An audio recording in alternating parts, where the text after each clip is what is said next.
Bienvenidos a un nuevo vídeo y vamos a hablar hoy de por qué las superficies inestables no son necesarias ni siquiera convenientes para mejorar tu estabilidad.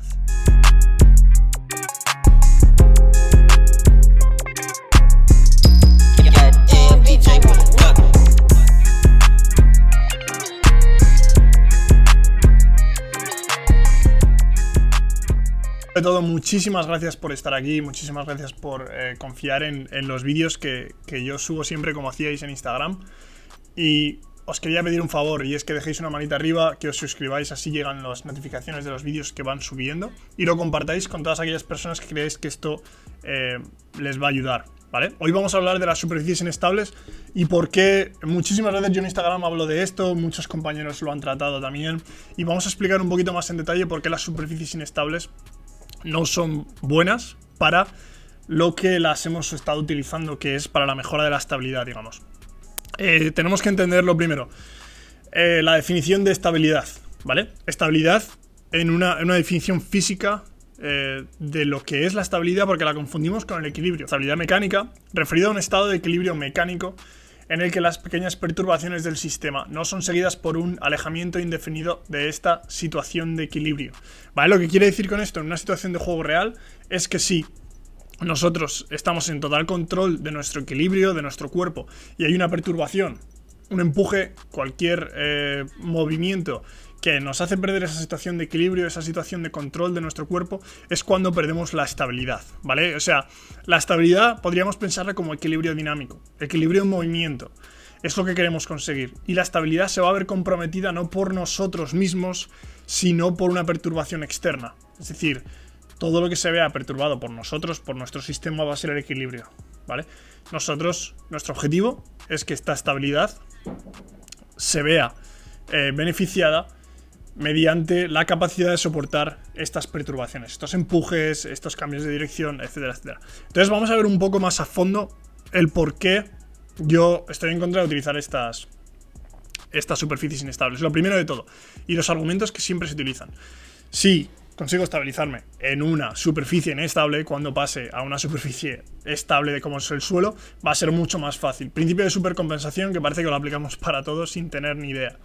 En este caso, el principio de supercompensación no va a aplicar y lo vamos a ver a continuación, ¿vale? Entonces este argumento va a caer por el suelo en cuanto veamos la literatura un poco. Lo primero de todo, vamos a ver el estudio de Crazy de 2007. Que fue como el más grande, digamos, a la hora de las superficies inestables y el que dañó bastante a todas estas empresas de superficies inestables como la del Bosu.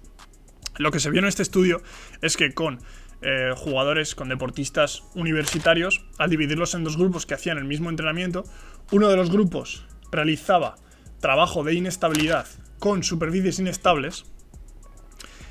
Y lo que vieron aquí, según los parámetros que estudiaron, es que el grupo que trabajaba en superficies estables mejoraba mucho más su rendimiento que el grupo que utilizaba las superficies inestables. Teniendo en cuenta esto, están haciendo el mismo entrenamiento, la única diferencia es que el grupo de superficies inestables realiza ejercicios aparte para mejorar la estabilidad, dinámica, estática, lo que fuera. Dentro del estudio están los detalles de qué tipo de ejercicios utilizaron. Pero lo más importante viene en el segundo estudio, que no fue un estudio, sino fue una recopilación de 20 estudios que se realizó en 2010. Y en uno de estos estudios era el de Crazy de 2007. Lo que vieron en estos estudios son las razones del por qué estas superficies inestables no resultaban eficientes a la hora de mejorar la estabilidad. Se vieron dos cosas. La primera, que es un argumento que a mí realmente no me gusta mucho, pero es digamos, de sentido común. Cuando utilizamos las superficies inestables para el trabajo de fuerza, está claro que el power output, es decir, la capacidad de generar fuerzas contra el suelo, se ve minimizada en gran medida, simplemente porque estamos en una superficie que no nos permite equilibrarnos y no podemos ejercer la misma fuerza que si estuviéramos en una superficie de equilibrio o estable, ¿vale? Y eso está claro. Lo que pasa es que yo aquí no le doy la razón al autor, o la razón la tiene el autor, con perdón, pero lo que quiero decir con esto es que la mayoría de preparadores físicos con un poco de sentido común no van a utilizar estas superficies inestables para el trabajo de fuerza, ¿vale? Por lo general. Si hay alguien que lo hace, este vídeo no va para ellos, simplemente porque creo que no les doy ni siquiera la importancia suficiente como para darles este vídeo. Pero aquí viene la segunda parte, ¿vale? Que puede entrar en confusión. Puede haber personas que no conozcan esto y simplemente lo estén utilizando. Y otras personas que sí que lo conozcan y lo utilicen por otras razones que hablaremos más adelante. Y es que lo que vieron en este artículo y en estos estudios, en este metaanálisis, es que los patrones de reclutamiento de unidades motoras se vieron alterados. Y aquí es donde entra la parte más importante, ¿vale? Porque cuando estamos hablando de superficies inestables, no hablamos de trabajar la fuerza, hablamos de trabajar la estabilidad en sí, en unos momentos específicos, ¿vale? Unilateral, bilateral, en posición split, lo que sea. Pero lo que vieron aquí es que estas mejoras no se producían de estabilidad dentro del suelo, de una superficie estable, al haber estado trabajando con superficies estables, porque se veían alterados estos patrones de reclutamiento de unidades motoras. Lo que quiere decir esto es que cambiaba completamente la manera del tejido y de las conexiones neuromusculares en interacción con el suelo, ¿vale? Cambiaban simplemente porque el cuerpo y los tejidos y estas interacciones se acostumbraban a una superficie inestable. Cuando pasaban al suelo decían, era un estímulo novel, digamos, ¿vale?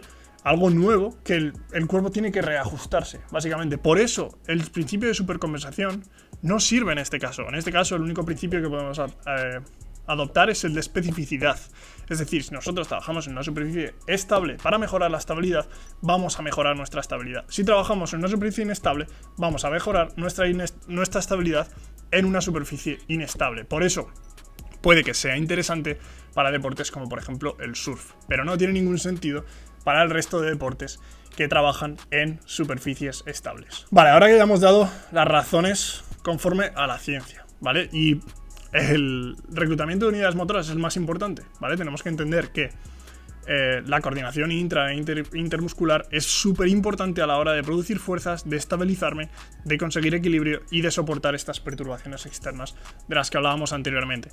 Así que, por último, me van a venir muchas personas diciendo, vale, pero vemos a LeBron James, vemos a Chris Paul utilizar estas superficies inestables, grandísimos entrenadores, preparadores físicos que las utilizan. Primero de todo, los deportistas de élite, los mejores del mundo, no son los mejores del mundo por los sistemas de entrenamiento que están siguiendo ahora. Esos deportistas se han convertido en élite y en lo mejor del mundo por la práctica continua de su deporte y por un talento innato que les viene de serie, ¿vale?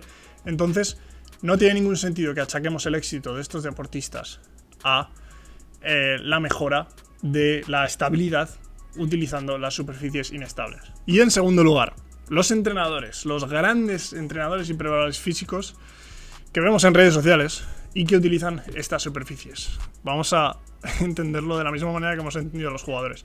Los conocidos como grandes preparadores físicos o entrenadores no siempre son tan grandes. Son grandes, ¿en qué sentido? En exposición. Tienen mucha exposición, tienen muchas visitas, tienen muchas visualizaciones, pero eso no quiere decir que un preparador físico sea bueno. Yo no soy un buen preparador físico porque tenga 22.000 seguidores en Instagram. Yo me considero un buen preparador físico por los conocimientos que tengo, porque busco lo que va a ser mejor para el deportista y elimino el ruido, elimino todo aquello que no le va a ayudar, ¿vale? En este caso, porque un preparador físico tenga mucha exposición y trabaje con LeBron James, no tiene por qué ser un buen preparador físico. LeBron James ha trabajado con más de 10 preparadores físicos, ¿vale? Y en muchos casos es por tema de marketing. Y lo mismo pasa con estas personas, estos preparadores físicos que utilizan superficies inestables. En algunos casos pensarán que es bueno y lo utilizarán con la idea de que esto les va a ayudar a sus deportistas. Me parece bien. Tendrían que informarse un poquito más. Segundo, puede que estén actuando conforme a el dinero, la economía, la financiación.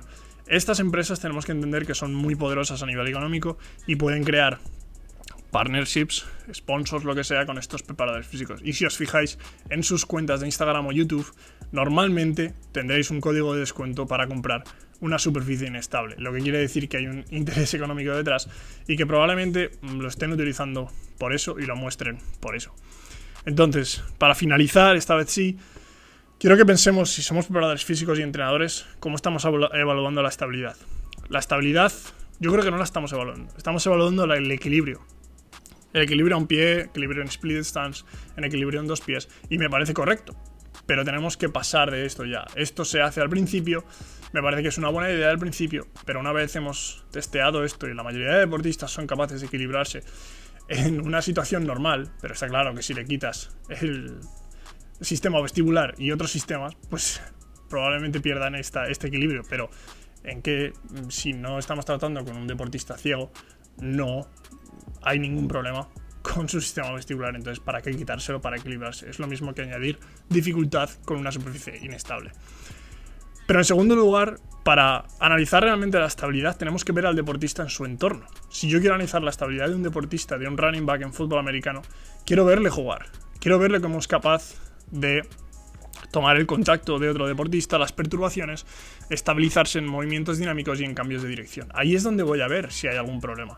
Y si hay algún problema, lo voy a solucionar de unas maneras muy simples, sin necesidad de comprar nada. La primera va a ser trabajo de fuerza. Trabajo de fuerza básico de una preparación física que puede seguir con un buen preparador físico. Segundo, trabajo complementario de pliometría, de dinámicos, de cambio de dirección, etcétera, etcétera. Y por último, y para mí el más importante, trabajo del deporte que van a practicar. Esto es muy importante porque se nos olvida muchísimas veces y tenemos que entender que los mejores deportistas del mundo, los que mejor se estabilizan dentro de su deporte, son aquellos que son capaces de practicar su deporte una y otra y otra y otra vez. Y en muchos casos vemos que los mejores del mundo, desde que eran pequeños, han practicado varias disciplinas deportivas y esto les ha ayudado a mejorar su estabilidad. Un deportista de baloncesto que practica fútbol americano y béisbol durante otras temporadas, mientras es pequeño, va a transferir esa capacidad de estabilizarse a un campo de baloncesto, porque ahí sí que hay un principio de supercompensación. Cuando yo trabajo rugby o fútbol americano y hay muchísimo más contacto que en baloncesto, probablemente sí que se va a transferir esa estabilidad ganada en ese deporte al baloncesto. Así que ya lo veis, no necesitamos comprar, no necesitamos gastar dinero, malgastar dinero en cosas que no nos van a ayudar. Puede que estas superficies inestables tengan otra utilidad que no vamos a tratar ahora mismo, pero para mejorar la estabilidad ya os digo yo que no.